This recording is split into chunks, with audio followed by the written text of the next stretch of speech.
mengeluarkan pemikiran berupa pandangan yang itu keluar atau berbeda dari persepsi, desersi, Async. Pilpres 2024. Ketemu lagi kita di sambungan konten persepsi desersi dan bahasanya adalah topik yang lagi viral. Ya, kita lagi membahas mengenai Prabowo dan Gibran. Gibran mencuat di permukaan setelah dideklarasikan sebagai pasangan Prabowo. Di pemilihan presiden tahun 2024, Prabowo dan Gibran dikabarkan mendaftar di KPU besok Rabu 25 Oktober tahun 2024. Perlu saya tegaskan di sini. Konten ini arahnya untuk memberikan pandangan terkait pendidikan politik dan saya pikir itu adalah langkah yang wajar. Tanpa basa-basi, saya memulai dari keputusan Mahkamah Konstitusi sehubungan dengan batas usia Capres dan Cawapres. Di sini saya garis merah minimal usia 35 tahun. Saya pikir ini sangat menarik untuk kita soroti di sini. Sama sekali pandangan saya berbeda dari kebanyakan orang dalam merespon keputusan Mahkamah Konstitusi. Mungkin Anda dijamin berbeda pandangannya dengan saya, itu hal yang wajar dan sah-sah saja. Bagi saya, usia minimal 35 tahun adalah langkah awal dalam mengubah settingan perpolitikan pada pemilihan presiden dan wakil presiden di Indonesia.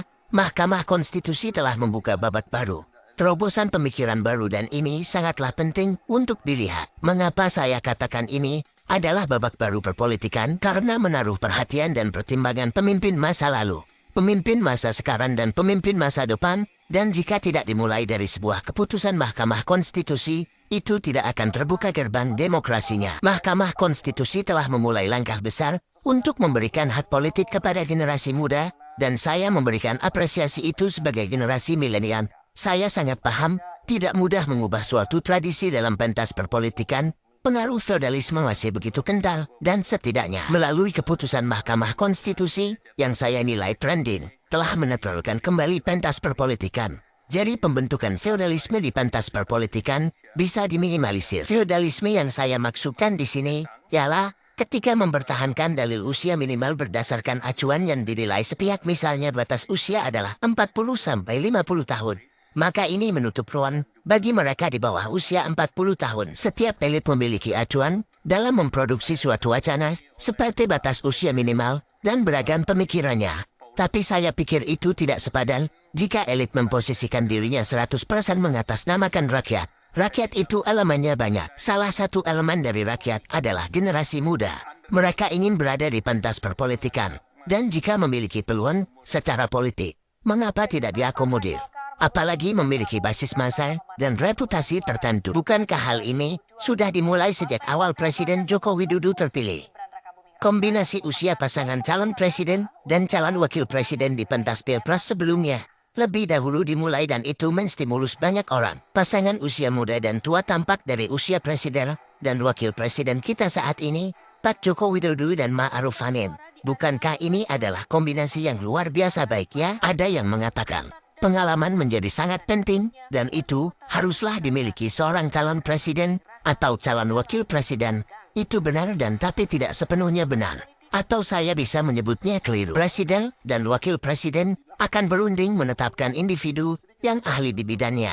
Dan mereka akan membangun sebuah kabinet kerja dan akan diisi oleh menteri-menteri. Pokok utama adalah cara mereka menyusun kabinet dan ketepatan dalam menyusun kabinet. Sementara itu, posisi menteri adalah membantu presiden dan wakil presiden menjalankan tugasnya. Wakil presiden, posisinya hampir sama dengan para menteri, dan ini akan berlaku bagi siapa saja dalam kapasitas sebagai wakil presiden. Dalam kapasitasnya, Capres Prabowo dipandang perlu didampingi Gibran. Dan mereka berdua saya pikir orang yang tidak tanggung-tanggung untuk melakukan segala sesuatu bagi rakyat. Sekali lagi saya tidak ragu tekad mereka melakukan yang terbaik bagi rakyat. Ya, saya pikir itu logis. Karena yang namanya calon presiden dan calon wakil presiden adalah orang-orang yang memiliki tekad. Dan ini berlaku bagi Capres dan Cawapres mana saja. Baik Capres Ganjar dan Cawapres Mahfud, Capres Anies dan Cawapres Cakimin. Tapi sekali lagi saya tekankan, Mahkamah Konstitusi telah membuat fondasi bagi generasi muda untuk turut aktif dalam perpolitikan pemilihan presiden dan wakil presiden melalui penetapan batas usia minimal. Kita sebaiknya jangan membangun parameter berdasarkan latar belakang kita. Jadi parameternya tidak sebanding, misalnya saya dan beberapa orang usianya 40 tahun.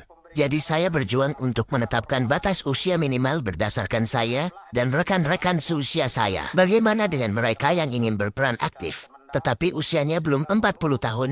Apakah menjadi pertimbangan dari pembuat keputusan? Kemudian mereka menempuh jalur untuk mengutarakan harapannya agar diterima pembuat keputusan, sehingga mereka bisa dikenal publik luas sebagai salah satu kontestan. Di manakah letak kesalahannya?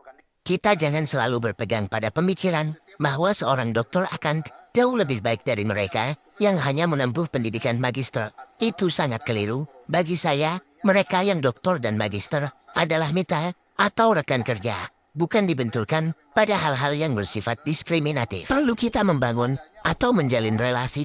Itu yang menjadi utama. Mengenai cara membangun relasi, tentu bukan pekerjaan yang mudah. Gibran akan lebih leluasa menjalin kerjasama dan komunikasi, karena ia berasal dari generasi muda, dan jika Prabowo berpasangan dengan lainnya, maka pertanyaan saya, bagaimana pasangannya membangun komunikasi dengan generasi muda? Seperti ia sendiri tidak memahami kehidupan generasi muda, termasuk harapan-harapan dan pola pikir generasi muda. Kita harus ingat bahwa setiap kita akan membawa ciri-ciri tertentu sesuai generasi mana kita berada. Generasi veteran akan menunjukkan karakternya, generasi milenial akan menunjukkan karakternya, demikian juga generasi Z akan menunjukkan karakternya. Setiap generasi akan terkoneksi dan terkomunikasi dengan baik. Jika kita memperhatikan kombinasi, ibaratnya kita membicarakan sebuah keluarga. Ada ayah dan ibu. Ibu atau ayah dapat menjadi mediator bagi anaknya, dan anak-anak mereka akan menjadi mediator bagi temannya. Di sini fungsi dari pentingnya memperhatikan unsur keterwakilan dari setiap generasi. Dan saya pikir kombinasi calon presiden dan calon wakil presiden berdasarkan usia adalah sesuatu yang sangat spektakuler dan sebuah terobosan penting. Jadi obrolan pada persepsi desersi, saya tekankan bahwa setiap kita harus bisa membaca demografi, terutama itu menyangkut komposisi penduduk menurut usia. Jadi kita bisa menyusun berbagai hal dari sana, termasuk melembagakan setiap unsur untuk membangun keterwakilan generasi.